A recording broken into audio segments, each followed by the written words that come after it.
Good morning, everybody. Thanks for joining us. We're going to give folks just a moment to file in, but thank you for taking the time today.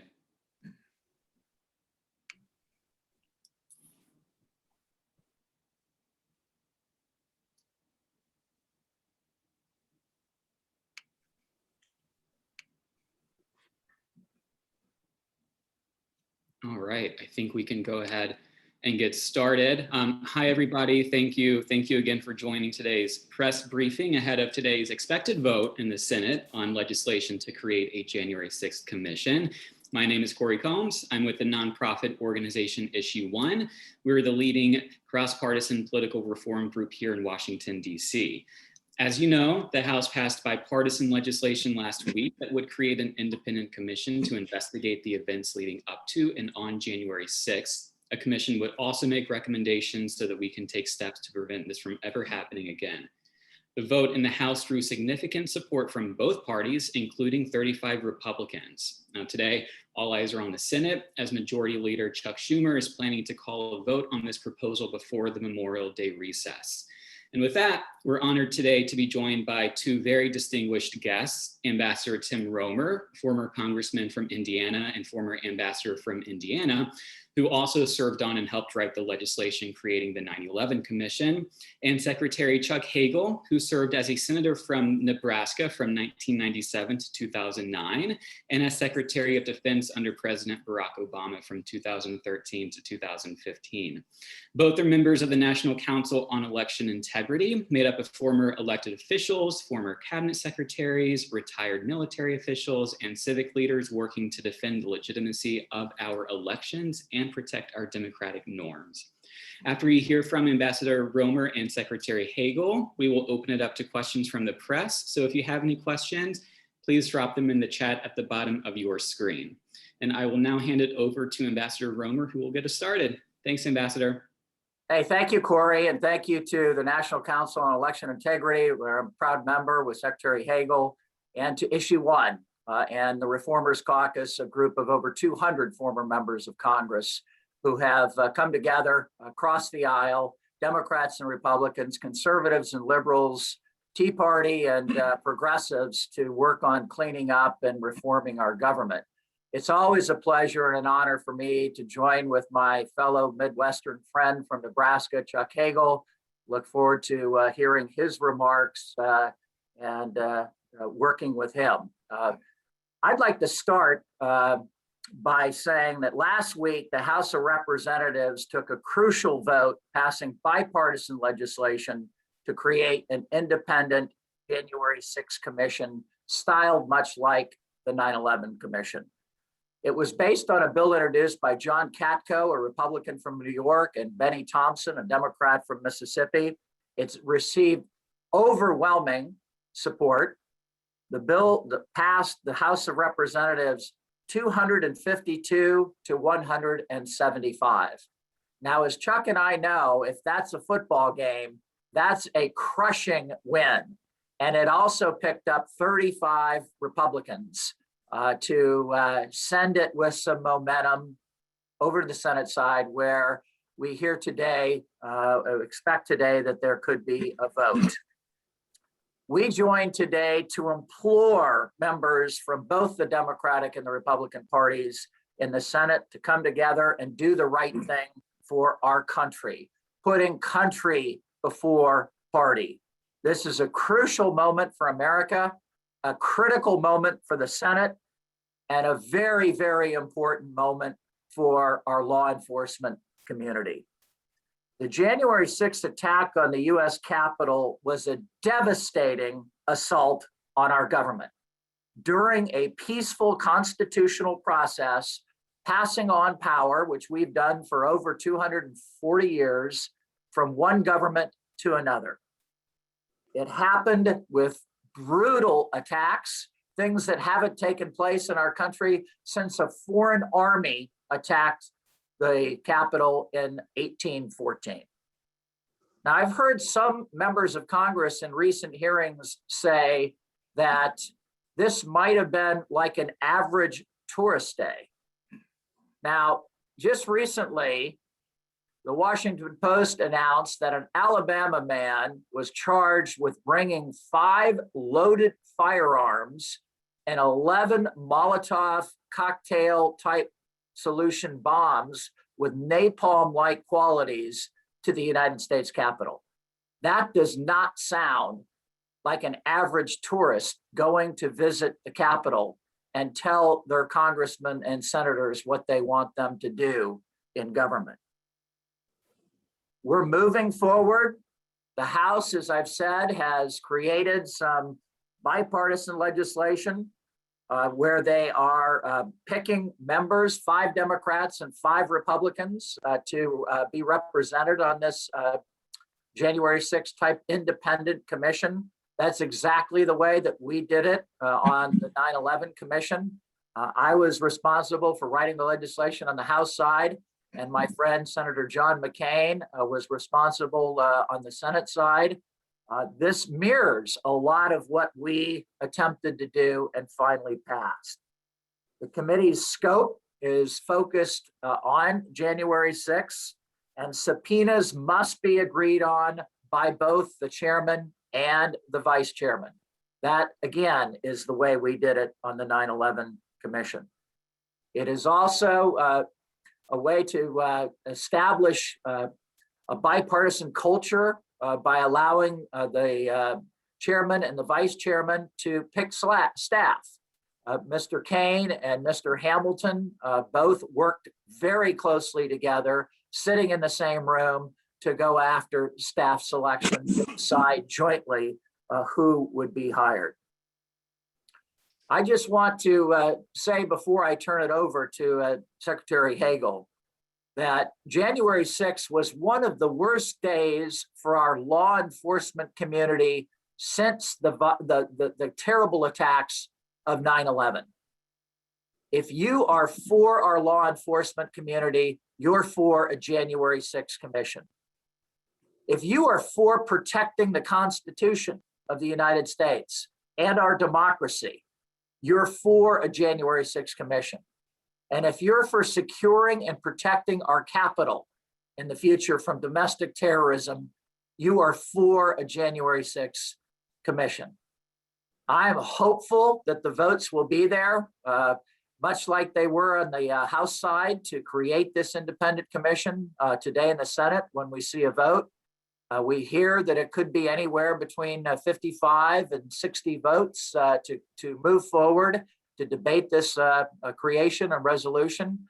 And I hope that the Senate will do its duty and put country before party. With that, let me turn it over to a great public servant from the state of Nebraska who has served in Democratic and Republican administrations, who is a great person to work with because you not only have fun working with him, you usually win when he's on your side. Chuck Hagel. Thank you, Chuck.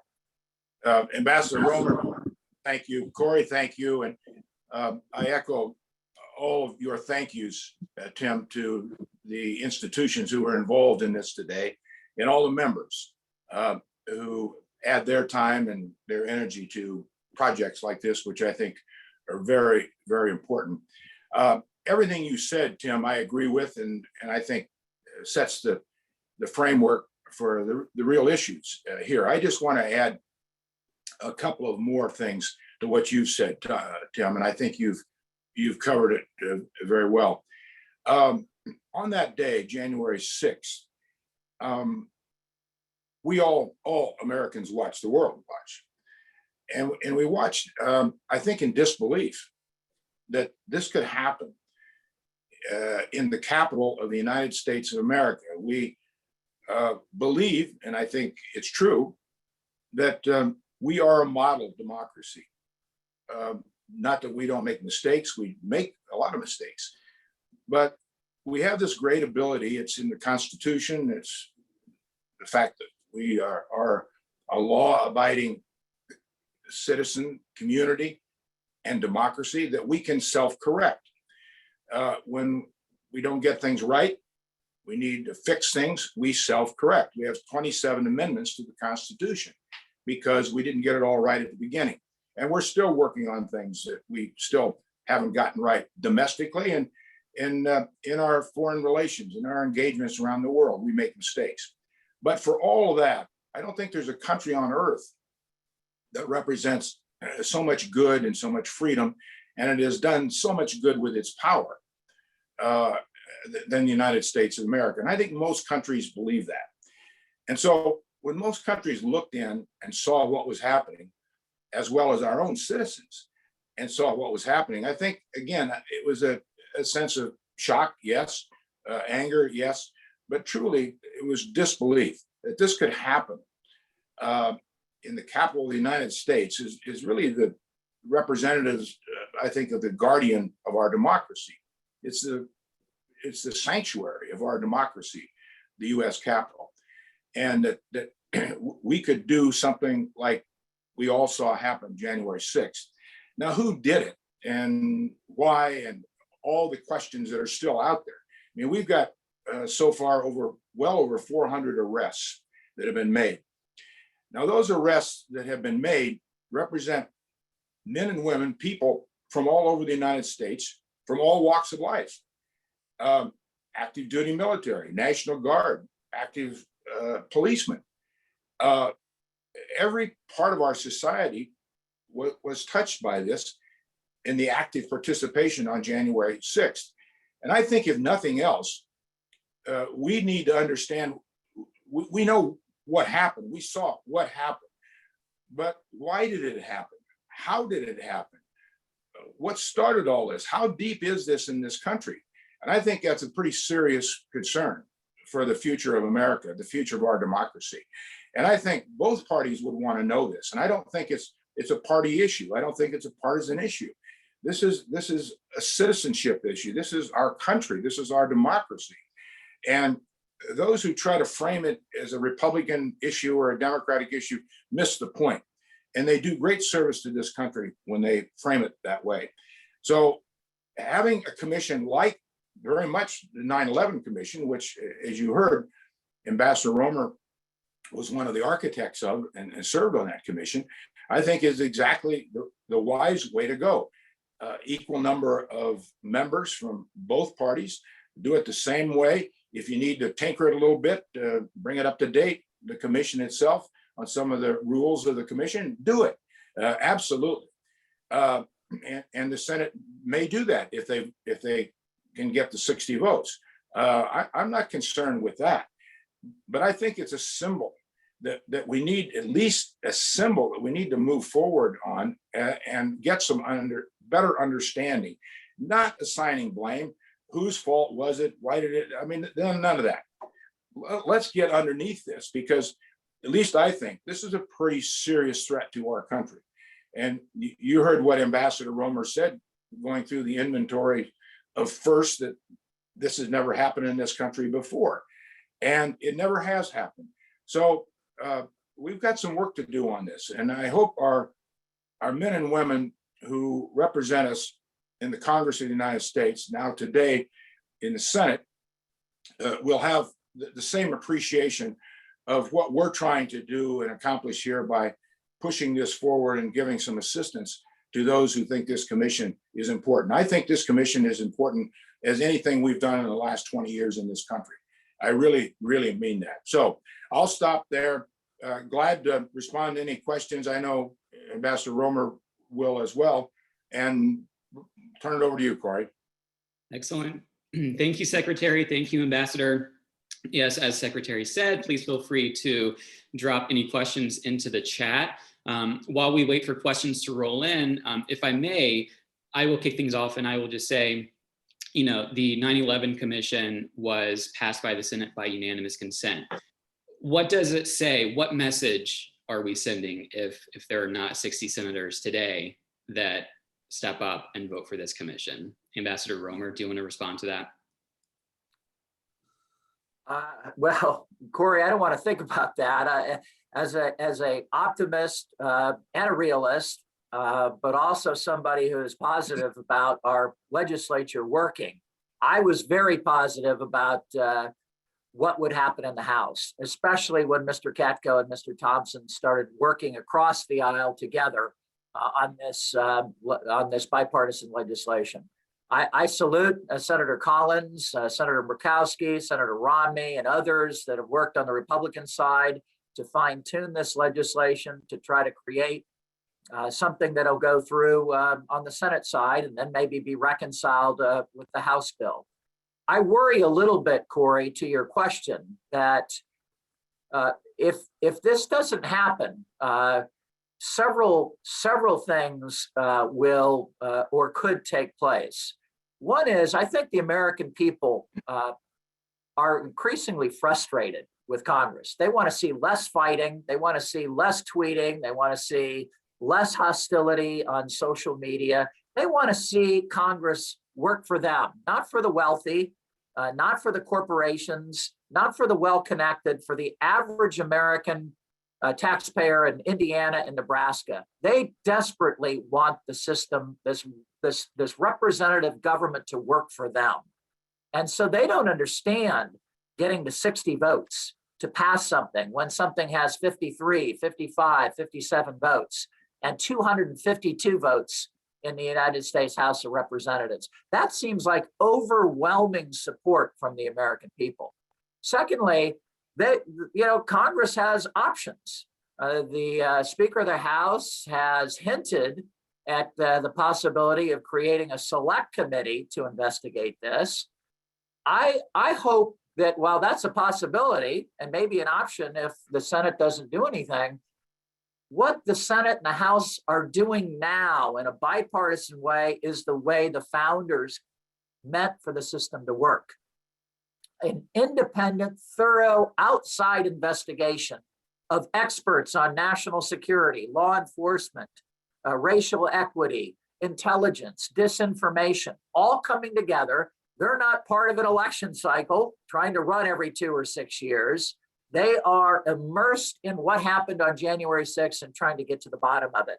Not, as Chuck said, trying to assign blame, try to point fingers at one party or the other, independently getting at the facts to protect our country from domestic terrorism. That's their purpose. So I worry that if the Senate doesn't take the kind of appropriate steps to do this the right way, then there are other options that politics will put forward and insert and put on top of our process that are not necessarily the best ways to go about this. Thanks, Ambassador. Secretary Hagel, do you have any response to that? Or if anyone has any other questions, feel free to drop them in the chat below. No, I think Tim covered it exactly right, but I would add just one thing. History is going to reflect on this day pretty clearly. And as we get beyond January 6th, 2021, and we reflect and we look back, and people start writing history books about it, and it'll happen pretty quickly. To have no response from the Congress of the United States in asking what happened here, why did it happen, how deep was it in this country, what's going on in this country, and not to have the Congress involved and do something and respond to this is going to be a terrible black mark on the Congress of the United States. And I think that's not the only reason to do this, and it's not the first reason to do it, but it is going to be a consequence that these members of Congress who are not helping here, or not voting for it, or not at least trying to find a compromise for it, are going to have to live with that. And as a former member of the Senate, I wouldn't want to have to live with that. And Secretary, we do have a question directed at you. Have you leaned on Senator Sass and Senator Fisher on this? Any thoughts on how they might vote today? Well, I wouldn't categorize it as leaning on them. I wrote an op-ed which appeared in the Omaha World Herald yesterday, and I gave my reasons why I thought it was important and why I hoped that Senators Fisher and Sass would vote for it. And I complimented Senators Sass and Fisher for their service. I also reflected on the fact that Nebraska had two Republican congressmen vote for it. Congressman Bacon and Congressman Fortenberry.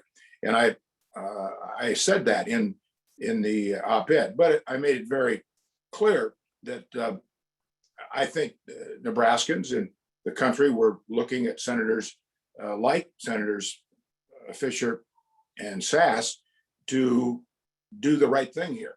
And I said in that op-ed, I hope they would.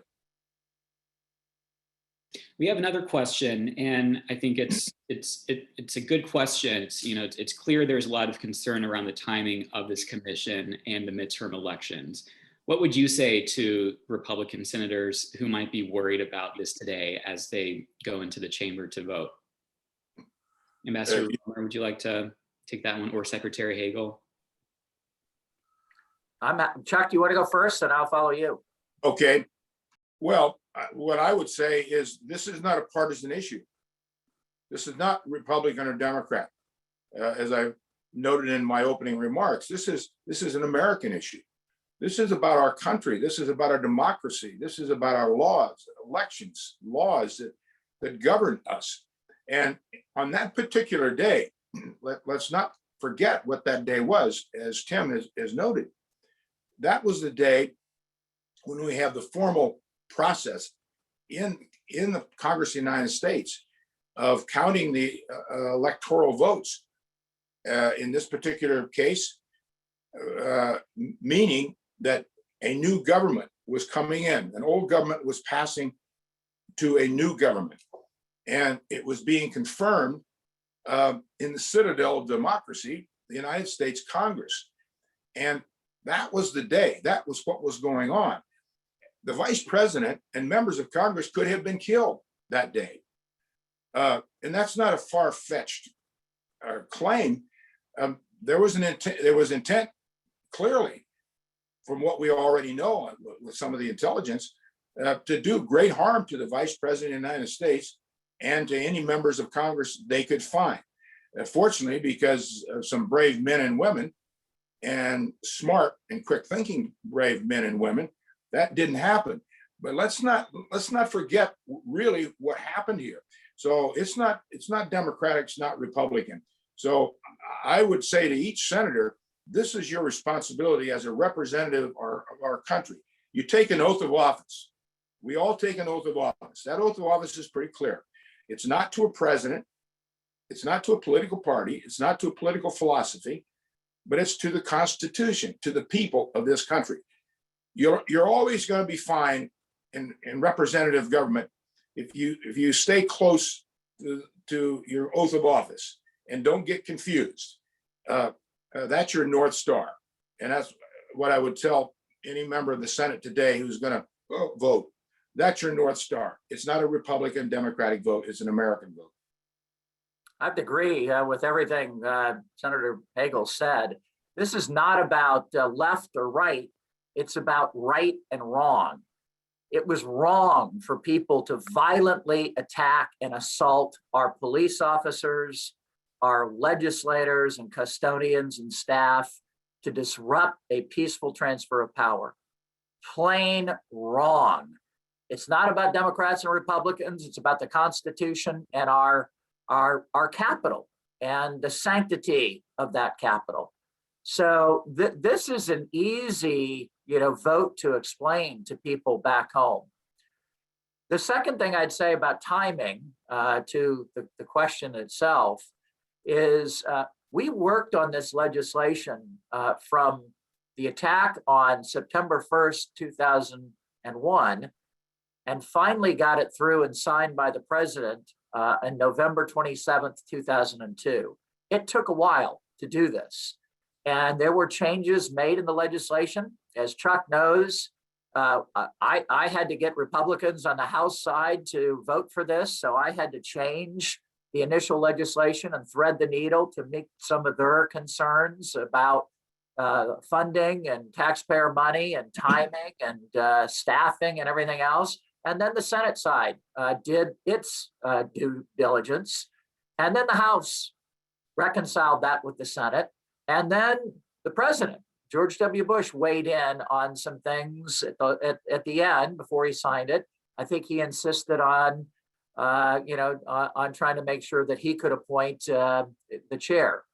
So our system reflected those compromises, and I'm certain Senator Collins is trying to reflect the will of the Senate and incorporate and integrate some of the concerns of people like Senator Romney or Senator Sass or Senator Cassidy and other people that might vote for this, but have concerns and don't think the House legislation is perfect yet. And that's absolutely the will of the Senate. I do think that the House will be receptive to some changes in the underlying legislation. I think they're very dedicated to keeping the scope where it is, but I think Senator Collins and her issues on staffing and some other concerns are things that could be fairly easily reconciled when hopefully this passes and goes back to the House of Representatives for a vote later. Finally, along what Secretary Hagel just said, as a former member of Congress and somebody who voted on some of these tough issues, I'd just like to say this. People have to be willing to step up and make tough votes, courageous votes, votes for the country above their district and their state to keep our country moving in the right direction. When China comes to the United States and negotiates with us on our home territory in Alaska a couple months ago and starts the dialogue by attacking our people as divided and our democracy as dysfunctional, we need to show the world that January 6th was an aberration. It was an assault on our democracy, and we're going to find out what happened and make sure that this doesn't happen again. That's not only a sign to America, it's a sign to the world that we are the vanguard and the leader of democracy around the world, and we will protect our democracy. So I'm hopefully optimistic about what might happen today in the Senate. I hope people just don't look at whether they'd get a primary opponent. I remember voting on impeachment when I was a member of Congress and heard a lot of talk from both sides of the aisle. Oh, I might get an opponent in my primary if I do this or that. For goodness sakes, I hope that people will look beyond an election cycle and to the next 100 years of our nation's history and do the right thing to protect America, to protect our law enforcement and protect our capital. Ambassador, we do have one more question for you, which I would love to squeeze in. We know there's been criticism of the way the staff would be chosen, even though this reflects the 9/11 Commission staffing, or at least it mirrors the 9/11 staffing. Did this issue arise in the forming of the 9/11 Commission, or how did Republican and Democratic staff work side by side on that commission to ensure that they got the job done? Well, there's two ways to do it, Corey, and it's a good question and it's an important one. There are two ways to approach this. One is, as Senator Collins is diligently doing, is trying to more explicitly define that relationship between the chair and the vice chair in the legislation itself, and say that decisions on staffing, especially the executive director, maybe the chief counsel, maybe the communications director, the top positions, that there must be cooperation between the chair and the vice chair on these kinds of decisions. That can be more explicitly stated in the legislation itself. And I think the House of Representatives is open to that. I have spoken with Speaker Pelosi about this January 6th commission several times.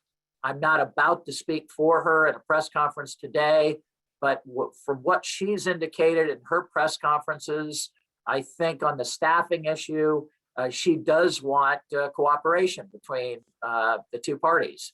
And then finally, a lot comes down, Corey, to actually the culture that is created once you have the chairman and the vice chairman selected. And when Governor Kane and Congressman Hamilton were selected, they were joined at the hip to not only do press conferences side by side, never apart from one another, but they agreed. I don't care what the legislation said. They said, we're hiring staff together. That's the way this commission's going to work.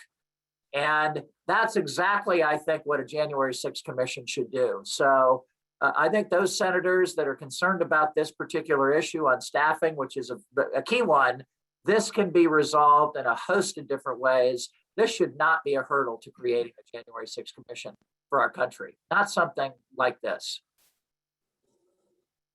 Thanks, Ambassador. I think that will wrap today's briefing. Just wanted to again thank you, Ambassador Roemer, Secretary Hagel, both of you for taking the time on this busy morning. And of course, thank you to all of our attendees for joining us. If you have any additional follow-up questions, feel free to reach out. We're happy to help facilitate those. But we hope that everyone has a great day. We'll keep an eye on what happens in the Senate. And just thank you again. Take care, everybody. Thank you. Thank you all. Thank you, Senator. Take care. Thanks, Tim. Enjoy your weekend. Always a pleasure. Thank you, Corey.